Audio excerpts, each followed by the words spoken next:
Assalamualaikum warahmatullahi wabarakatuh. Shalom, Om Swastiastu, Namo Buddhaya. Dewan Juri yang terhormat dan terpelajar, serta rekan berpikir kami yang saya banggakan, perkenankan kami untuk memperkenalkan diri terlebih dahulu. Nama saya Muhammad Novel Yandi Atala, selaku pembicara pertama dan closing statement. Rekan saya Andes Pangestu, selaku pembicara kedua yang berkedudukan sebagai tim pro.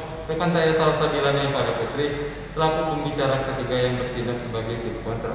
Sebelum kami memasuki ranah argumentasi kami pada masa perdebatan kali ini, yakni pengesahan rancangan undang-undang konten siber, bahwasanya sistem siber saat ini menjadi bagian yang terpenting bagi bangsa dan masyarakat Indonesia.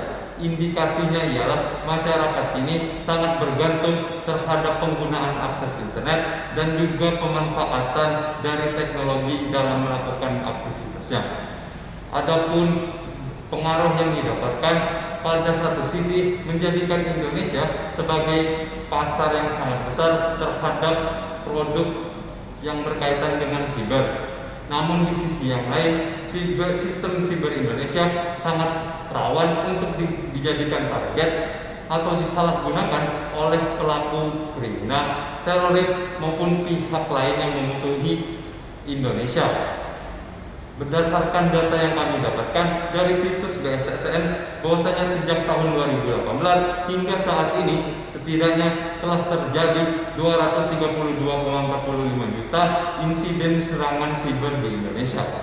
Oleh karena itu, negara dalam hal ini telah hadir untuk mewujudkan tujuan nasional yang dimana telah termaktub dalam pembukaan Undang-Undang Dasar Negara Republik Indonesia tahun 1945 dengan upaya melindungi segenap bangsa Indonesia dan seluruh tumpah darah Indonesia. Maka dari itu, DPR dalam hal ini sebagai pemegang kekuasaan pembentuk undang-undang menginisiasi adanya pembentukan rancangan undang-undang konten siber. Namun pada kenyataannya RUU konten siber menjadi sebuah polemik di mana menimbulkan suatu pro dan kontra dalam tubuh masyarakat.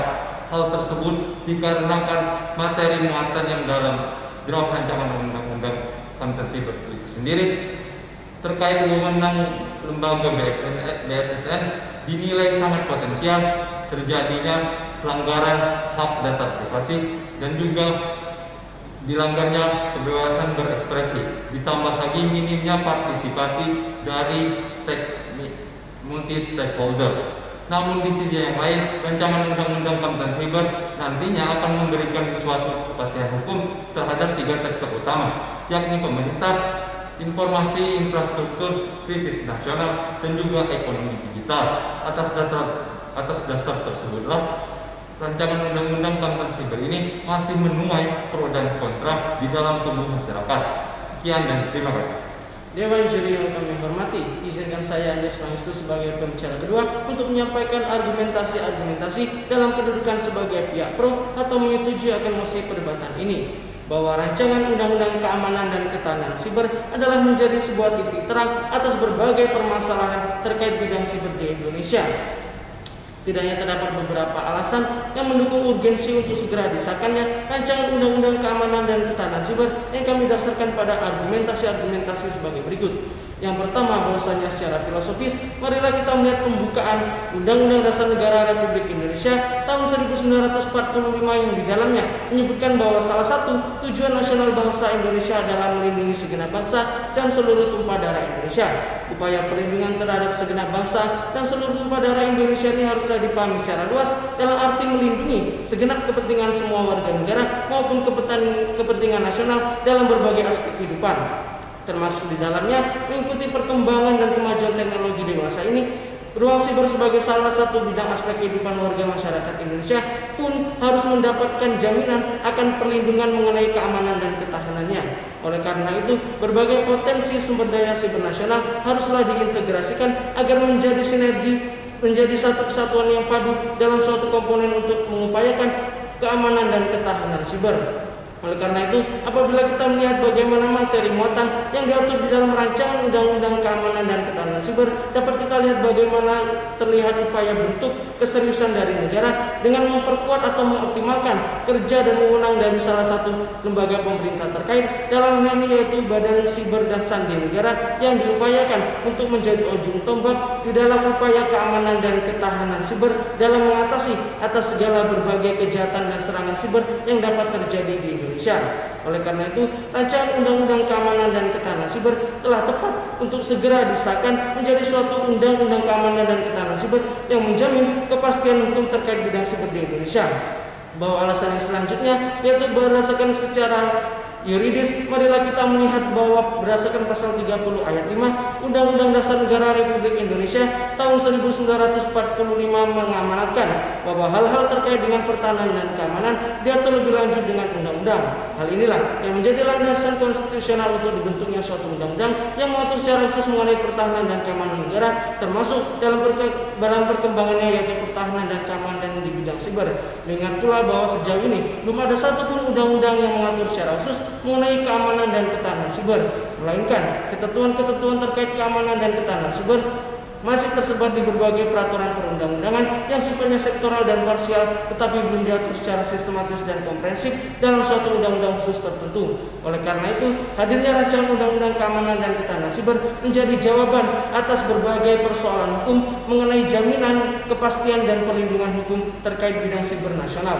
Silakan. Kami pun tidak menampik bahwa adanya ancaman terhadap keamanan dan ketahanan siber itu sendiri. Namun pada saat ini pun yang menjadi urgensi pada kita sendiri ialah bukan untuk mengesahkan sebuah rancangan undang-undang, yaitu rancangan Undang-Undang Keamanan dan Ketahanan Siber, melainkan kita masih bisa mengatasinya dengan jalan-jalan yang lain, yang salah satunya ialah dengan penegakan hukum atau law enforcement yang telah ada tanpa perlunya dibentuk sebuah rancangan undang-undang ataupun disahkannya rancangan undang-undang tersebut. Namun yang menjadi permasalahan, bagaimanakah penegakan hukum akan menjadi lebih optimal dengan perangkat hukum yang ada yang dianggap belum memadai untuk secara optimal di dalam upaya keamanan dan ketahanan ruang siber nasional itu sendiri.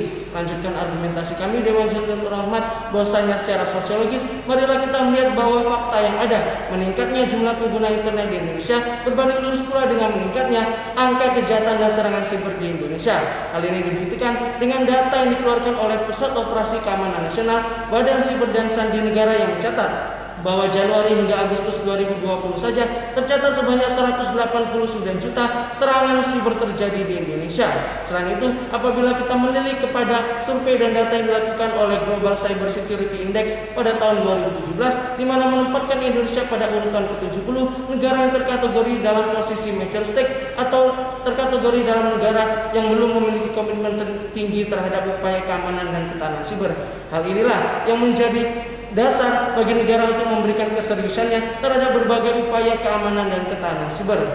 Selain itu, apabila kita mencoba untuk mengkomparasikan dengan bagaimana praktik yang ada di negara lain, kita lihat bahwasanya Amerika Serikat sebagai negara dengan keamanan dan ketahanan siber terbaik di dunia pun melakukan upaya legislasi dengan mengesahkan suatu undang-undang yang mengatur mengenai keamanan dan ketahanan siber di negaranya. Kiranya inilah yang dapat menjadi contoh bahwasanya upaya untuk memberikan keamanan dan ketahanan siber nasional dapat menjadi efektif apabila dilakukan dengan mekanisme legislasi dan pengesahan suatu undang-undang yang mengatur mengenai hal itu. Sekian dan terima kasih.